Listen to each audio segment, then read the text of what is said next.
My next challenge is going to be the challenge of all challenges for me, intermittent fasting.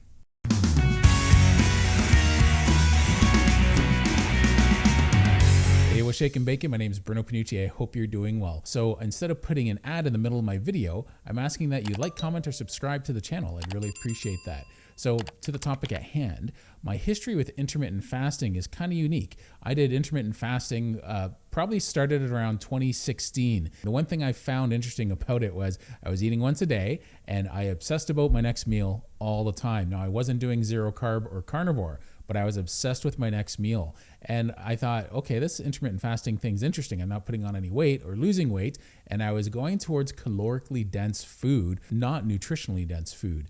And I thought, this is interesting. All right. So that's how my body's naturally responding. So I was going to cake and ice cream and pizza, things I loved, and I wasn't putting on any weight. I thought that was kind of neat, but I was always obsessed with my next meal time. And that wasn't good. I was starting to get obsessed with my food intake. Eventually, within a couple of years, I started doing longer fasts because a friend of mine was doing long-term fasting and he was telling me how amazing he felt both physically and mentally. So I thought that's going to be neat because it was around the 3-day mark. He said he noticed that everything they said about it was true. And I tried it and I loved it. I felt great. And it was easy because I was incorporating it with a carnivore diet.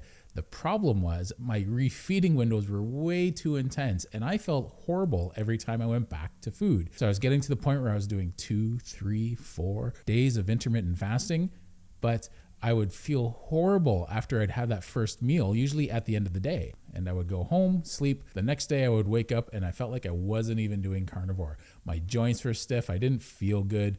It felt like I wasn't even doing a carnivore diet.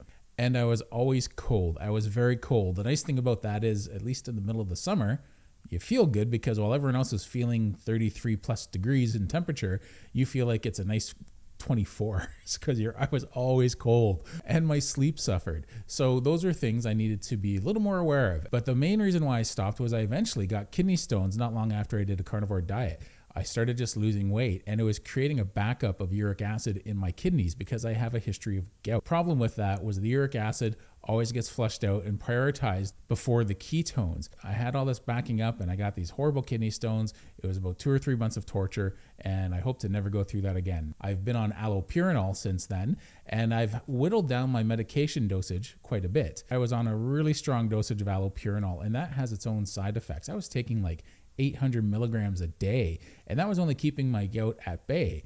I eventually switched to a carnivore diet consistently, and I started taking berberine to manage that. And either way, I haven't had any trouble with gout in the last 3 years since I made that transition with berberine, which allowed me to do the carnivore diet easily. There was no more of an uphill battle trying to start a carnivore diet and fighting through gout when I had to work every single day. Now going carnivore has corrected most of my health problems. I've lost a significant amount of weight. My blood pressure is good. My heart rate's good. My A1C is good. My waistline is down. My cholesterol is better. My LDL is better. My HDL is better. My triglycerides are phenomenal. But the biggest thing I still have to work on is my fasting insulin. Now here's how insulin works. You eat a meal, and then your blood sugar goes up, and then your insulin goes up to counteract that blood sugar and to bring it back down. So both go up and both go down. Now, my problem is with fasting insulin and just insulin in general is my insulin goes up to manage that blood sugar, and my blood sugar is always great when I do a carnivore diet. That's another thing that's been corrected quite quickly on a carnivore diet. But what happens is my insulin goes down like a jet plane landing, really, really slow like this. It's supposed to go down on a steeper decline. So I've been dealing with that in lots of different ways. I've been trying to have multiple small meals. I've been going high fat and I've been watching my electrolytes, but I haven't always been doing all those things at once. Usually any 2 of those things. I always noticed with electrolytes, whenever I start or go off electrolyte powders or supplements of any kind or in pill form, I get horrible leg cramps. And I find once I've adjusted to being on them or being off of them, I don't deal with any leg cramps. So I always thought, why bother staying on it?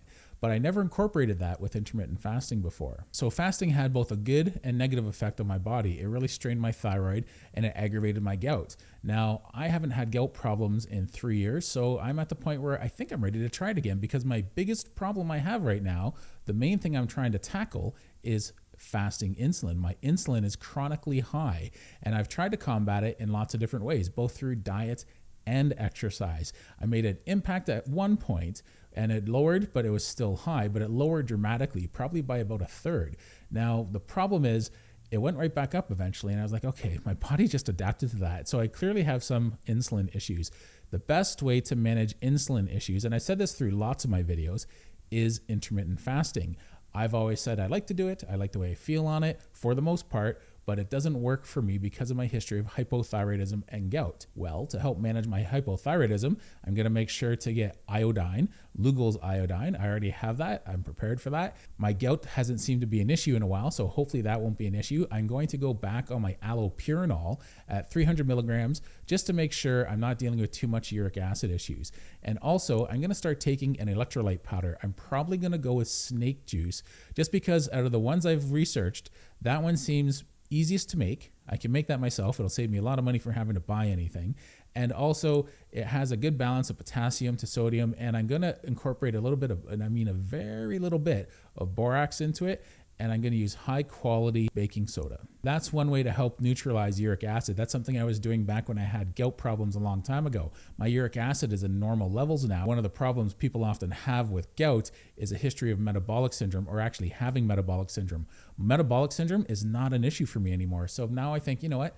Now that it's been 3 years, my body seems to have hit this plateau, both in health as well as managing my pathologies. Maybe I'm going to try this intermittent fasting again. I think I'm going to start maybe on the weekend or next week, and I'm going to start working my way back up to 3-day fasts. Now, last time I did that, I did it really easily. Boy, when you do intermittent fasting on a carnivore diet, for me, it's a heck of a lot easier than when you're doing it with carbohydrates in your diet, because all you think about is your next meal, because your sugar's all over the place, your blood sugar. So we're going to try and keep that steady with the carnivore diet, which is an easy no-brainer for me. And I'm going to do refeeding very gently. Then I'm going to go back into my fasts. I'm going to eventually work up to 3-day fasts, and I'm going to see how that goes. I'm going to try and get regular blood work so I can monitor my fasting insulin as well as my uric acid levels and any other health problems that my doctor might want to look at. The other thing I'm going to do to help keep my body warm is I'm going to start doing weight-bearing exercises. Now, I go on and off weight-bearing exercises. I'm doing, as some of you might know, I'm doing some time on all fours, on my hands and feet, moving around. So that's one form of exercise I'm going to be getting every day, and I'm increasing each day by 30 seconds. That information on that is in my shorts feed, and I'm going to make a whole video on what I'm doing and why I'm doing that. And the most important thing is I'm going to touch base at the end of each week and reassess and see if it's worth doing another week of this. So those are the things I'm going to do to try and manage my cold issues. I'm also going to do some hydrotherapy to try and manage my cold issues. That might be some cold showers. That might be some hot showers. I mean, really hot or hot baths, just to help stimulate my body and brown fat cells, as well as just my metabolism. My 3 best courses in college when I went through to be a massage therapist was I got a 99% in my nutrition, 100% in my remedial exercises class. The next course that I got a 98% in was my hydrotherapy course. And I learned castor oil packs. I learned how to use hot and cold to manipulate the body. So I'll be incorporating this to help just sleep better, because there's nothing worse than when I fast and I get really little sleep. That's also another problem I always had fasting, was very little sleep. I was always cold and I was always tired. So if I sleep better, and if I at least get 6 or 7 hours doing these fasts, then I can't really complain about that if my energy is good throughout the day. This is my plan. This is what I'm going to go forward with. I might stop at any given point, because like all the little biohacking I've tried to do over the years, this is something just like any other one. If it doesn't go well and I feel like I need to tweak it or stop, I will stop. Especially because I don't want to get kidney stones again. That was the worst. Anyway, thanks for tuning in. I really appreciate it. Leave your thoughts on this topic in the comment section below. I'm sure I'm going to get lots of awesome advice from you guys. You guys have been great, and I really appreciate you. Thanks a lot, and take care.